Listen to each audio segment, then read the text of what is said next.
Hello everyone, welcome to educative space. आज इस video में हम हिमाचल प्रदेश यूनिवर्सिटी द्वारा कंडक्ट करवाए गए एमसीए एंट्रेंस एग्जाम 2026 के क्वेश्चन पेपर को सॉल्व करेंगे। आज इस पार्ट में हम दो सेक्शन को सॉल्व करेंगे। सेक्शन ए रहेगी general logical ability and aptitude और दूसरी रहेगी मैथमेटिक्स। हर एक क्वेश्चन को प्रॉपर सॉल्व करके देखा जाएगा कि उसका आंसर कैसे आ रहा है। तो सबसे पहला जो हमारा क्वेश्चन रहेगा वो है how many triangles are there in a given figure. तो ये हमें जो गिवन फिगर दी है उसमें कितनी ट्राइंगल हैं। हमारे पास ऑप्शन में था 16, 20, 24 या 28। तो अगर हम इसको टोटल करेंगे क्योंकि 1 2 3 4 5 6 7 8 तो यही है और उसके बाद भी आपके पास इस तरह से भी एक ट्राइंगल बनेगी, हर जगह से ट्राइंगल बनेगी, फिर यहाँ भी एक ट्राइंगल बनेगी। तो टोटल जो आपके पास ट्राइंगल आएंगी वो आएंगी 24। तो फर्स्ट का जो आंसर होगा वो होगा सी ऑप्शन। नेक्स्ट क्वेश्चन आता है Meena introduces Sita saying she is the wife of the grandson of the father of my father. How is the Sita related to Meena. तो अगर देखें तो यहाँ लिखा है फादर ऑफ माई फादर। तो अगर फादर ऑफ माई फादर हुए तो वो क्या हुए आपके पास ग्रैंडफादर, और ग्रैंडफादर यानी कि आपके पास क्या है सीता क्या है तो उनकी ये क्या होगी ग्रैंड डॉटर। और जो ग्रैंड डॉटर ये है तो यहाँ पूछा है फादर ऑफ माई फादर का ग्रैंडसन, यानी ये जो ग्रैंड डॉटर है तो फिर ये ग्रैंडसन हुआ और ये तो इसका या तो क्या होगा ब्रदर होगा या तो कोई ना कोई कजन होगा, और ब्रदर और कजन की जो वाइफ होगी वो सिस्टर इन लॉ कहलाएगी। तो सेकंड का जो क्वेश्चन होगा वो ऑप्शन नंबर ए बिल्कुल करेक्ट होगा, यानी sister in law. Next question आता है select the option that is related to third term in the same way as the second term is related to the first term। तो हम बता रहे हैं जैसे पेस्ट इस BFQTU के साथ रिलेटेड है, सेम वे में आपके पास ये जो ड्रीम दिया है वो कैसे रिलेटेड होगा। तो अगर हम इसे सॉल्व करके देखें तो हमें पता है कि P के बाद क्या आएगा Q आएगा, A के बाद क्या आता है B आता है, S के बाद क्या आता है T, और T के बाद क्या आएगा U, और U के बाद क्या आपके पास जो E है E के बाद आएगा F। तो Q B T U F तो यहाँ दिया है लेकिन ये थोड़ा सा अल्टरनेटिंग ऑर्डर में दिया है। अगर हम ड्रीम के साथ देखें तो DREAM ये मैंने ड्रीम की स्पेलिंग लिखी। तो अब D के बाद मेरे पास क्या आएगा, D के बाद हमारे पास क्या आता है E आता है, R के बाद क्या आता है हमारे पास S, E के बाद क्या आता है F, A के बाद B आएगा और M के बाद हमारे पास क्या आएगा N आएगा। तो ESFBN टर्म होनी चाहिए। तो ये आपके पास सारी ही टर्म किसके पास है, इस ऑप्शन और इस ऑप्शन में है। लेकिन हमने देखा था कि जो पेस्ट का जो इन्होंने दिया था यहाँ तो बिल्कुल सिमिलर नहीं दिया है, जो उल्टा करके दिया है उसको दिया है। तो ऑप्शन नंबर डी इसका करेक्ट होगा। नेक्स्ट क्वेश्चन आता है हमारे पास fourth option in the given series what number should come next. तो इस सीरीज में कौन सा नंबर नेक्स्ट आएगा। तो 31 से लेके 30 का देखिए तो ये -1 चला है, 30 से 26 -4, फिर आपके पास आ रहा है 26 to 25, फिर -1, 25 से 20 जो 1 आएगा, फिर आपके पास -4, तो फिर -1 करके मेरे पास कितना आंसर आ जाएगा 20। तो फोर्थ का जो ऑप्शन होगा वो बी करेक्ट होगा। Next question is 5 A, B, C, D, E and F are sitting in a row. A and B are at the end. C is sitting to the left of A. E and F are in the center. Who is to the right of B? तो B के right में कौन बैठा हुआ है। तो अगर हम देखें जो आपको बोला कि A और B are the end, तो A और B बिल्कुल क्या है एंड में बैठे हुए हैं। तो इस हिसाब से अगर देखें and C sitting to the left of A, और ए के लेफ्ट में सी है तो ये मैंने ए बना दिया और यहाँ मैंने क्या बना दिया सी, और उसके बाद इन्होंने बोला कि बी एंड में है तो मैंने बी यहाँ लिख दिया। उसके बाद अगर हम थोड़ा सा सीक्वेंस देखें तो हमारे पास क्या आएगा, यहाँ ये बोल रहे हैं कि जो आपके पास A and F are in the centre, तो ई और एफ सेंटर में है, हो सकता है वो इस तरह से हो एफ और ई करके हुए देखते हैं। फिर बचा कौन सा है आपके पास बी बचा है, तो ए और बी मैंने एंड में लगा दिए, सी आपका लेफ्ट में है, ए के लेफ्ट में है, ई और एफ सेंटर में है, तो बचा मेरे पास डी। तो डी की पोजीशन कुछ यहाँ होगी। तो फिफ्थ का जो मेरे पास आंसर बनेगा वो बनेगा ऑप्शन नंबर ए। तो जो डी के राइट में बैठा है वो आपके पास क्या है डी में, क्योंकि ई और एफ में से दोनों ही सेंटर में होने ज़रूरी है। तो बी डी एक तरफ सी एक तरफ, फिर दोनों सेंटर में है। नेक्स्ट क्वेश्चन आता है आपके पास question number 6 if south east become south, north east become east, so on, what will be the west. तो वेस्ट क्या बनेगा, तो हमारे पास जो ऑप्शन आएगा वो होगा नॉर्थ वेस्ट। तो जैसे साउथ ईस्ट साउथ बन चुका है और नॉर्थ ईस्ट आपका क्या बन चुका है ईस्ट बन चुका है, तो आपके पास जो वेस्ट होगा वो नॉर्थ वेस्ट रहेगा। नेक्स्ट क्वेश्चन आता है 7 which of the following will replace the question mark in the given figure. तो यहाँ क्वेश्चन मार्क दिया है तो आपको बताना है कि यहाँ क्या आएगा। तो अगर हमारे पास यहाँ दिया है 6 3 5 और यहाँ 7 आ रहा है, तो मैं तीनों को अगर प्लस करूँ तो हमारे पास कितना आएगा 6 + 3 9 होगा, और 9 + 5 कितना होगा 14 होगा। और अगर मैं 14 को 2 से डिवाइड करूँगी तो मेरे पास कितना आएगा 7। सिमिलर ऐसे करेंगे 8 और 4 कितना हो जाएगा मेरे पास 12, और 12 और 6 मेरे पास कितना हो जाएगा 18, तो 18 डिवाइडेड बाय मेरे पास 2 कितना आएगा, वो आएगा 9। नेक्स्ट आता है 4 + 1, ये 5, 5 + 3 कितना आएगा मेरे पास 8, 8 divided by 2 which comes out to be 4। तो हमारे पास 7 का जो करेक्ट ऑप्शन होगा वो होगा option number B. Next question आता है हमारे पास question number 8। Number 8, in a certain code 1 2 3 mean work really hard, 4 5 2 means hard time ahead and 3 7 5 means work and time. What is the code for work? तो हमें देखना है work का code कौन सा है। तो वर्क जिस जिस सेंटेंस में मेंशन हुआ है वो हमें देखना है। तो 1 2 3 के लिए यहाँ एक बार वर्क मेंशन हुआ है और एक बार यहाँ वर्क मेंशन हुआ है। तो यहाँ 1 2 और 3 और यहाँ मेरे पास कौन है 3 7 5। तो जो आपका 3 है वो इन दोनों में कॉमन है। तो आपके पास जो 8 का जो करेक्ट आंसर होगा वो होगा ऑप्शन नंबर बी, यानी 3 क्या किया गया था, इसके लिए कोड हुआ था। नेक्स्ट क्वेश्चन आता है 9, which of the following option represent a set of student who like ice cream और चॉकलेट और बोथ बट नॉट टॉफीज। जिनको टॉफीज पसंद नहीं है लेकिन बाकी वो सारा का सारा यहाँ क्या है, उनको आइसक्रीम भी पसंद है, चॉकलेट या दोनों ही पसंद है। तो हमें इसे जो वेन डायग्राम दिए हैं उसके अकॉर्डिंग यहाँ आंसर देना है। तो अगर हम देखें आपके पास, तो चॉकलेट जैसे यहाँ जी है, आइसक्रीम में ए है, यहाँ ई आपकी टॉफीज है तो ई ऑप्शन आएगा नहीं। तो जो 9th का करेक्ट ऑप्शन बनेगा वो बनेगा option number A. Next question is 10, Manoj younger sister Sita is older than Bobby, Hrithik is. तो हमें जो इन्फॉर्मेशन दी गई है उसके अकॉर्डिंग जो राहुल है वो यंगर है रोमित से, और आपका जो ये राहुल है एल्डर से मनोज से, और ऋतिक से क्या है, यंगर है। तो आपके पास क्या आएगा, सबसे पहले जो यहाँ आएगा वो होगा रोमित, रोमित इसमें सबसे बड़ा है। रोमित के बाद आएगा आपके पास राहुल, राहुल के बाद यहाँ आएगा ऋतिक, और ऋतिक के बाद यहाँ आएगा मनोज। तो ये आपके पास आएगा। और फिर लिखा था कि मनोज की जो यंगर सिस्टर सीता है, यानी मनोज से भी कोई छोटी है सिस्टर उनकी, उनका नाम सीता है। और हमें पूछा है कि इन सब में यंगेस्ट कौन होगा, तो Sita is older than Bobby. तो आपके पास यहाँ कौन आएगा, बॉबी। तो आपके पास जो ऑप्शन होगा वो ऑप्शन ए बिल्कुल करेक्ट हो जाएगा इस क्वेश्चन का। नेक्स्ट क्वेश्चन है 11, in a row of flowers a flower is 8 from left end 15th from the right end, find the total number of flowers in a row. तो हमें बताना है कि आपके पास पूरी रो में कितने फ्लावर हैं। तो ये सिंपल हम फॉर्मूला इस्तेमाल करेंगे, लेफ्ट प्लस राइट -1। तो अगर हम लेफ्ट की बात करें तो 8th पोजीशन है, और राइट से कितनी है 15, और -1 करके जो हमारे पास आंसर आएगा वो आएगा 22। यानी इस क्वेश्चन का जो करेक्ट आंसर होगा 11 का, that is B option 22। Next question आता है x2 yz dash xyz4 x5yz and xy6z fill in the blank. तो हमें यहाँ एक अल्फ़ाबेटिकल सीरीज दी गई है, तो हमें उसे कंप्लीट करना है। तो यहाँ लिखा है पहले x के पास 2 था, उसके बाद यहाँ z के पास आ रहा है, फिर x के पास आ रहा है, फिर y के पास जा रहा है। दैट मीन यहाँ y के पास कुछ ना कुछ कोई अक्षर होगा। तो हमारे पास 2 ही ऑप्शन में है, और यहाँ से अब एक ही डिजिट रिपीट हो रहा है। तो क्वेश्चन नंबर डी इसका करेक्ट होगा। यहाँ x आएगा, यहाँ y होगा, और यहाँ 3 होगा, और यहाँ z होगा। अब ये पैटर्न पूरा हो रहा है, x के पास 2, y के पास 3, z के पास 4, फिर x के पास 5 आ रहा है। नेक्स्ट आता है आपके पास 13, Mridul walk 4 kilometre toward east and then turn left and walk 5 kilometre, again he turn right and walk 8 kilometre, finally he turn to his right and walk 5 kilometre, how far is he from the starting point. तो हमें यहाँ direction का question आया हुआ है, तो हम यहाँ प्रॉपर इसको मैप बनाना पड़ेगा हम लोगों को। जो मृदुल है वो 4 किलोमीटर क्या कर रहा है, ईस्ट की तरफ को जा रहा है, ईस्ट की तरफ को मूव कर रहा है। उसके बाद वो क्या करेगा, यहाँ से लेफ्ट टर्न लेगा और 5 किलोमीटर यहाँ तक चलेगा। उसके बाद अगेन वो एक राइट टर्न लेगा, उसके बाद वो यहाँ से राइट टर्न लेगा और 8 किलोमीटर तक वॉक करेगा। उसके बाद फाइनली वो दोबारा राइट टर्न करेगा और फिर 5 किलोमीटर तक क्या करेगा, वॉक करेगा। अब पूछा जा रहा है कि how far is he from the starting point. तो ये इसका स्टार्टिंग पॉइंट था और अब वो यहाँ है, तो यहाँ से लेके यहाँ तक का डिस्टेंस कितना होगा।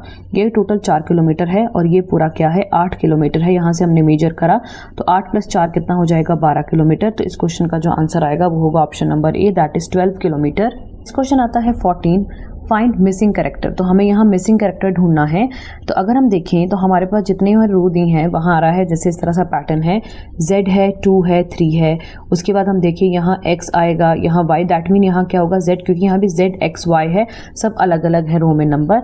और अगर हम कॉलम्स को देखें तो अगर मैं 4 6 सा करूँ तो मेरे पास कितना आएगा 24 आएगा, 2 4 जा मेरे पास यहाँ कितना आएगा 8 आएगा, और यहाँ 3 2 जा कितना आ रहा था 6 आ रहा था, इन दोनों को मल्टीप्लाई करके। दैट मीन यहाँ जो मिसिंग जो सिंबल होगा वो होगा हमारे पास 8z, जो कि 14 का हमारा डी ऑप्शन बिल्कुल करेक्ट हो जाएगा। Next question is 15, statement based question है हमारा। हमें बोला है statement some boys are girls, all girls are clever, और कंक्लूजन है all boys are clever, all girls are boys, only conclusion 1 follow, only conclusion 2 follow, both 1 and 2 follow. Option number D, neither 1 nor 2 follows. तो हम देखें यहाँ पूछा है some boys are girl and all girls are clever, तो यहाँ बोले all boys are clever, नहीं सम ही बॉयज होंगे क्योंकि कुछ ही हैं, ऑल गर्ल्स आर बॉयज सारे नहीं है, सम बॉयज दिए हैं, यानी दोनों ही स्टेटमेंट फुलफिल नहीं होंगी। ऑप्शन नंबर डी इसका करेक्ट होगा। नेक्स्ट क्वेश्चन है 16, Mr. Rohit spends many hours working in his kitchen on weekend. Mrs. Rohit spent her free time in the garden with flowers. Both Mr. and Mrs. Rohit like classical music. Which of the following statement is correct? तो जो रोहित हैं वो ज़्यादा time kitchen में रहते हैं weekend में, और जो उनकी पत्नी है वो आपकी गार्डन में ज़्यादा रहते हैं, और दोनों को क्लासिकल म्यूजिक बहुत पसंद है।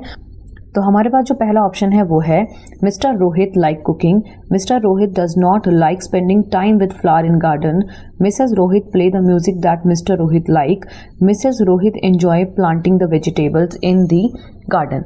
तो 16 का जो हमारे पास क्या है कि कौन सी स्टेटमेंट इसमें करेक्ट होगी, तो 16 का जो करेक्ट ऑप्शन बन रहा है वो है ऑप्शन नंबर ए, जो मिस्टर रोहित हैं उन्हें कुकिंग बहुत पसंद है, तो ये आपके पास क्या होगा, करेक्ट ऑप्शन रहेगा इसका। नेक्स्ट क्वेश्चन आता है आपके पास 17, find the most suitable option for the given statement. तो हमें सबसे सुटेबल स्टेटमेंट बतानी है। ऑप्शन में था traffic policeman bear a uniform because it keep him smart, it scare the traffic violators, it provided by the government for free, या he can be easily recognized। तो उसे easily recognize किया जा सके इसलिए उनके पास क्या होती है, यूनिफॉर्म होती है। तो 17 का जो ऑप्शन नंबर डी करेक्ट होगा। नेक्स्ट क्वेश्चन आता है 18, choose the missing number in the given series. हमें मिसिंग नंबर बताना है। 5, 3, 8, 8, 11, 13 दिया है। तो अगर हम देखें तो आपके पास यहाँ 5 को प्लस करूंगी तो मेरे पास 8 आएगा, 8 को प्लस करने के बाद 11 आएगा, तो 11 में अगर मैं 3 प्लस कर दूंगी तो मेरे पास कितना आएगा, 14 आंसर आएगा। तो बी ऑप्शन इसका करेक्ट होगा। नेक्स्ट क्वेश्चन आता है आपके पास 19, if today is Tuesday after 59 days it will be. तो आज अगर ट्यूसडे है तो 59 दिन के बाद क्या होगा, ये हमें बताना है। तो अगर इस क्वेश्चन को हम सॉल्व करके देखें तो हमारे पास दिया गया है 59, मैं उसे डिवाइड करूंगी 7 से, क्योंकि एक वीक में 7 डेज होते हैं। तो जब इसे डिवाइड करूंगी तो मेरे पास जो आंसर आएगा वो आएगा 8, जो कि मेरे पास क्या होगा, मेरा क्वोशिएंट होगा। तो 8 को मैं वीक मानूंगी, जो मेरा रिमाइंडर रहेगा वो रहेगा 3।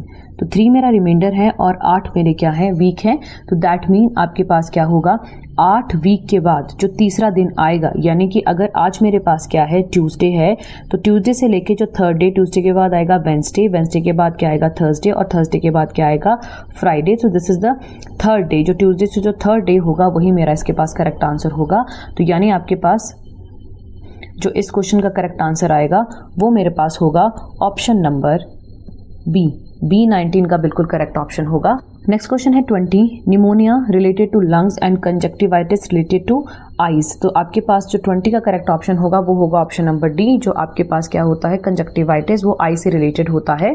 तो अभी हमने सेक्शन ए के जितने भी रीजनिंग के क्वेश्चन थे उनको सॉल्व किया। अब हम मैथमेटिक्स के क्वेश्चन को सॉल्व करेंगे। तो हमारा जो पहला क्वेश्चन है वो है, if the number of trees in the city increases every year by 4% and there are 60,000 trees in the city presently, how many trees will be there after the 2 years। तो ये क्या हो रहा है कि ट्री कंपाउंड हो रहे हैं, तो यहाँ ट्रीज की कंपाउंडिंग हो रही है। तो हमें यहाँ क्या निकालना पड़ेगा, आपके पास ये जो हमारे पास कंपाउंड इंटरेस्ट होता है उसका फॉर्मूला इस्तेमाल करके हम इसे कैलकुलेट करेंगे। तो फॉर्मूला जो हम यूज करेंगे that is future value is equal to present value multiply by 1 plus R, जिस रेट से इंक्रीज हो रहे हैं बाय 100, और यहाँ आएगा एन दैट इज टाइम। तो हमारे पास जो प्रेजेंट वैल्यू है that is 60,000 multiply by 1 plus R हमें दिया है 4% बाय 100, और टाइमिंग हमें दी है 2 साल की। तो जब मैं इसको सॉल्व करूँगी, सॉल्व करने के बाद मेरे पास क्या आएगा, 60,000 मल्टीप्लाई बाय 1.04 की power 2, which comes out to be 60,000 multiplied by 1.0816, which is equal to 64296। तो ये जो आपके पास ऑप्शन दिया है 64296, अगर हम इसे देखें तो वो हमें दिया गया है हमारे पास ऑप्शन नंबर ए में। तो ऑप्शन नंबर ए इस क्वेश्चन का क्या होगा, बिल्कुल करेक्ट आंसर होगा। नेक्स्ट क्वेश्चन हम देखें, that is 22। The number of balls in 3 boxes is in the ratio of 2:3:4 if 12 balls are increased in each box. आपने 12 जो बॉल हैं वो हर एक बॉक्स में डाली, तो रेशो चेंज हो गई आपके पास 8 to 11 to 14। The total number of balls in the 3 boxes in the beginning box. तो शुरुआती में जो शुरुआती दौर था, जब तक 12 बॉल्स ऐड नहीं हुई थी, तो कितनी टोटल बॉल्स थी। तो हम इसको सॉल्व करेंगे। तो जो इनिशियल बॉल्स थी हमारे पास, हम उसे कंसीडर कर लेते हैं 2x, 3x और आपके पास 4x। और अगर हम इनमें 12 बॉल ऐड करें, तो मैं 2 रेशो लेके कर रही हूँ। जैसे 2x में भी मैंने 12 ऐड कर दिए और 3x में भी मैंने 12 ऐड कर दिए, और मेरे पास कितना आ गया, जो रेशो बनी 12 बॉल ऐड करने के बाद वो थी 8/11। मैं 2 ही रेशो के साथ कर रही हूँ। बेसिकली हमें बस x की वैल्यू निकाल के लानी है। तो हम इसे क्रॉस में मल्टीप्लाई करेंगे। तो जब हम क्रॉस में मल्टीप्लाई करेंगे तो हमारी कुछ इक्वेशन इस तरह से दिखेगी। तो 8 × 3x + 12। जब मैं इसे सॉल्व करूँगी तो ये 22x आएगा, और यहाँ मेरे पास 132x आएगा। 11 और 12 को मल्टीप्लाई करके यहाँ 8 3 = 24x, और यहाँ आ जाएगा 12 8 = 96x। x को एक तरफ लेते हैं, बाकी दूसरों को दूसरी तरफ। तो 132 - 96 विच is equal to 24x - 22x, और यहाँ मेरे पास कितना आएगा, 36 आएगा उनको माइनस करके, और यहाँ मेरे पास 2x होगा, और x की वैल्यू जो आएगी 36/2 which comes out to be 18, यानी x मेरे पास क्या आएगा, 18 आएगा। तो जब मेरे पास x 18 है, तो बस अब मैंने क्या करना है, जैसे 2x + 3x + 4x, ये मेरे नंबर ऑफ बॉल्स थी, टोटल कितनी आ गई हैं 9x।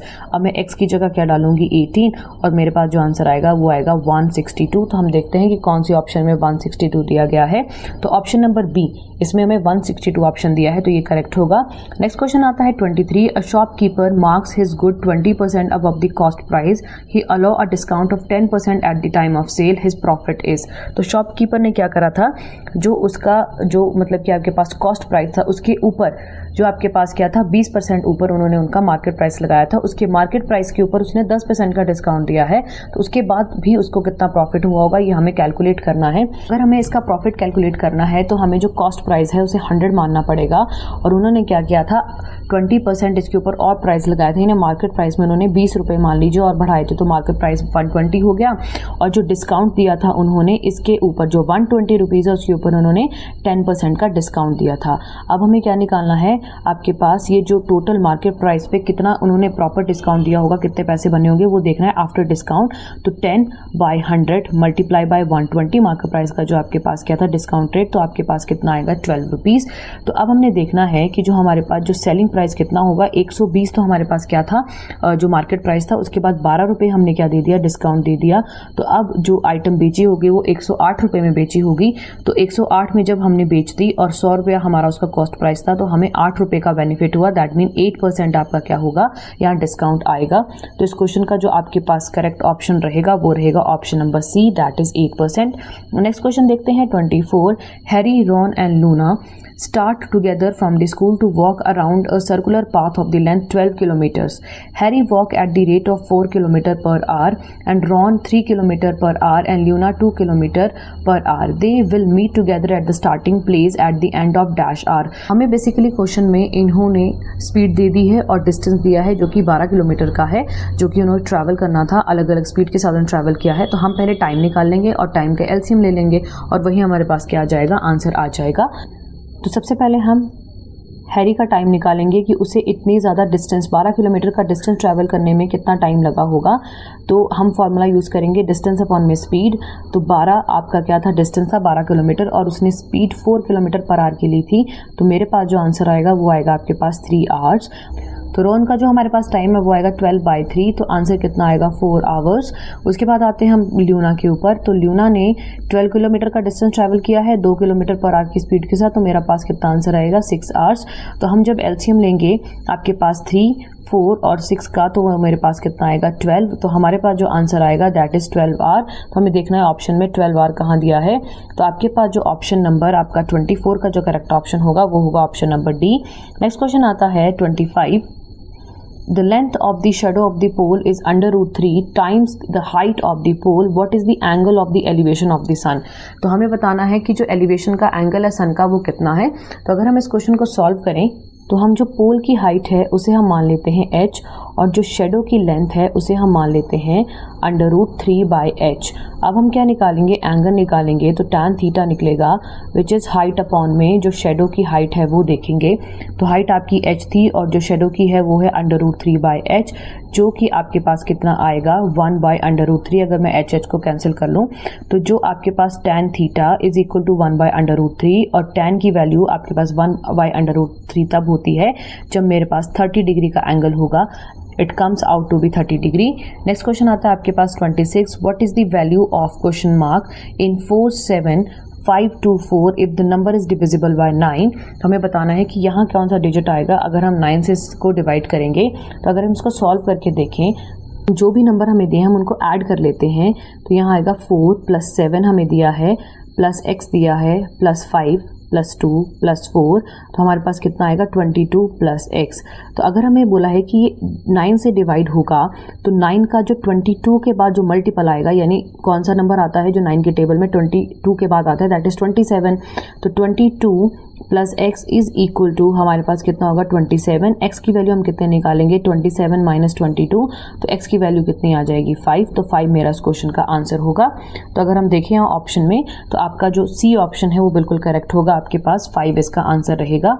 Next question is 27, if x - 1/x is equal to 6, the value of x³ - 1/x³ is, तो हमारे पास कितना इसका आंसर आएगा। तो अगर हम इसको भी सॉल्व करके देखें, इस क्वेश्चन को सॉल्व करने के लिए हम लोग एल्जेब्रिक क्यूब फार्मूला का इस्तेमाल करेंगे, जो कि आपके पास रहेगा x³ 1/x³, ये आपके पास क्या आंसर आएगा x - 1/x, और यहाँ आएगा मेरे पास प्लस 3x - 1/x। अगर हम इसको क्या करेंगे फर्दर, जो आपके पास x - 1 की वैल्यू दी है, इस पूरी टर्म की वैल्यू कितनी दी है, एग्जामिनर ने हमें 6 दी है, तो हमारे पास यहाँ 6 आएगा और इसकी पावर कितनी आ जाएगी 3, और यहाँ 3 ऑलरेडी लगा था और इसकी वैल्यू हमें टोटल 6 दी है, क्वेश्चन में ही प्रोवाइड की है।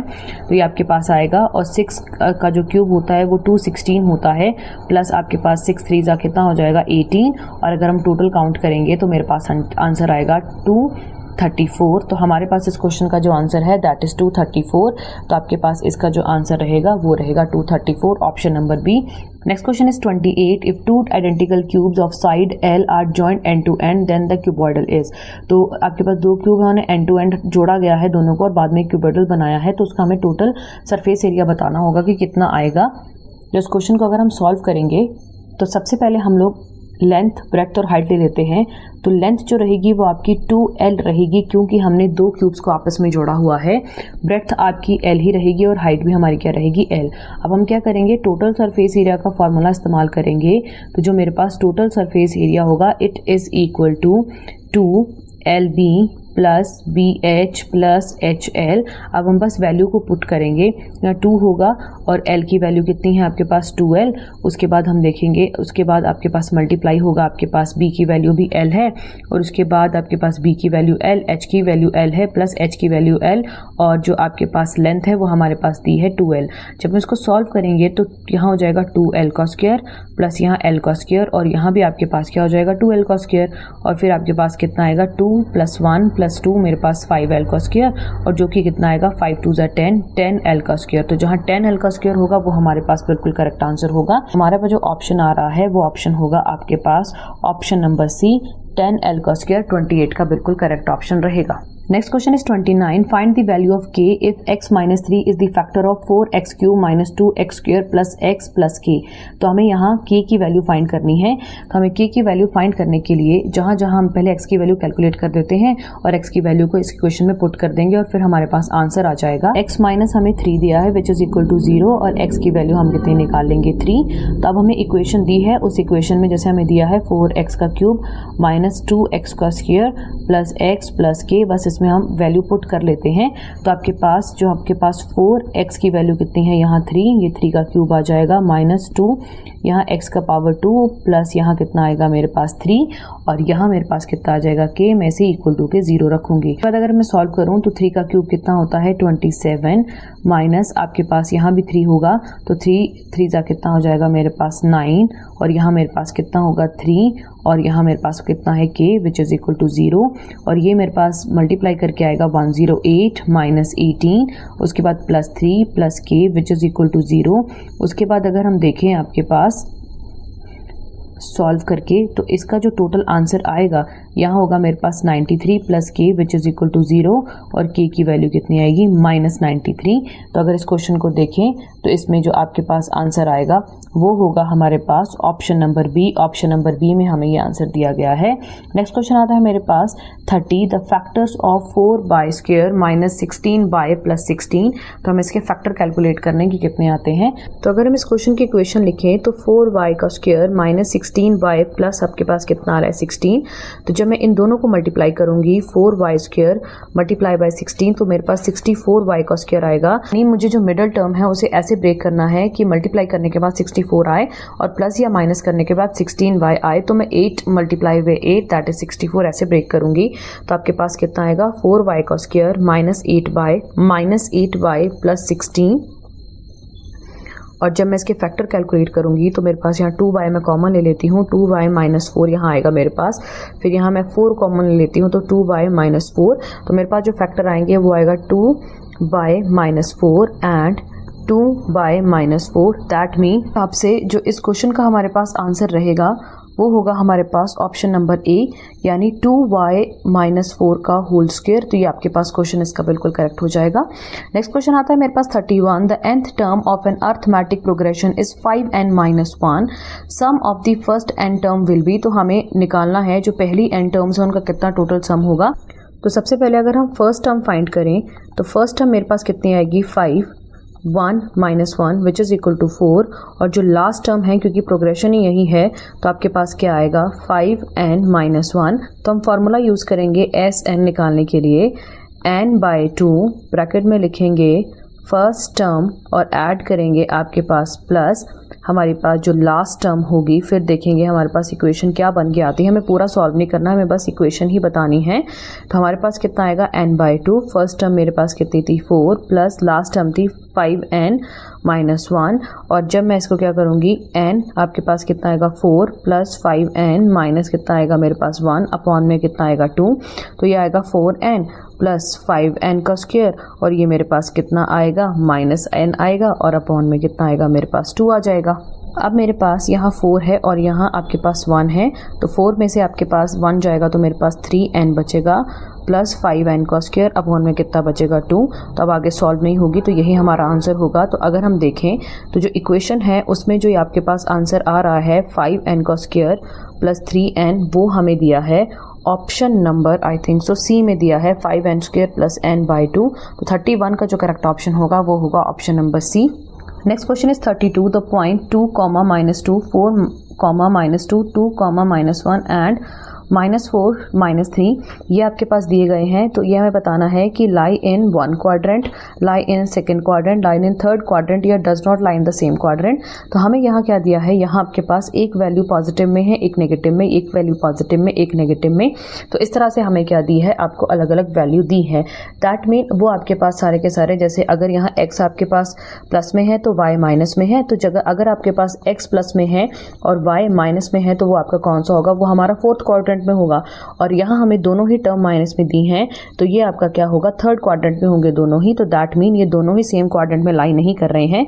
तो ऑप्शन नंबर डी इसका बिल्कुल करेक्ट होगा, does not lie in the same quadrant. Next question आता है मेरे पास 33 if the radius of the cylinder is doubled and height is halved the curve surface area will be. तो हमें ये बता रहे हैं कि अगर रेडियस हमने क्या कर दिया, डबल कर दिया, हाइट को हाफ कर दिया तो कितना असर पड़ेगा आपके पास कर्व सरफेस एरिया के ऊपर। तो अगर हम देखें तो हम जो रेडियस है, अगर हम रेडियस को क्या कर देते हैं, डबल कर देते हैं और उसके बाद जो हमारे पास हाइट है, हाइट को हम क्या कर देते हैं, हाफ कर देते हैं। तो हमारे पास जो पहला जो सरफेस एरिया होगा, क्योंकि हमें सिलेंडर दिया है तो that is 2πr/h।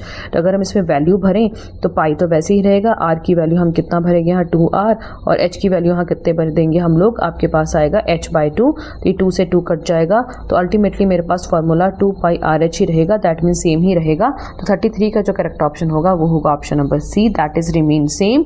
Next question आता है 34, which is the smallest number that is divisible by both 432 and 242। तो हमें बताना है कि इसमें सबसे जो स्मॉलेस्ट नंबर है जो कि आपका डिवाइड हो जाएगा बाय बोथ 432 एंड 242, तो हमें निकालना है। तो हमें लोएस्ट और स्मॉलेस्ट नंबर पूछा है, तो हम क्या निकालेंगे, लोएस्ट कॉमन जो आपके पास फैक्टर होता है यानी एलसीएम हम कैलकुलेट करेंगे। तो जब हम दोनों का एलसीएम लेंगे तो हमारे पास आंसर आएगा 52272, तो ये आपके पास क्या होगा, बिल्कुल करेक्ट आंसर होगा।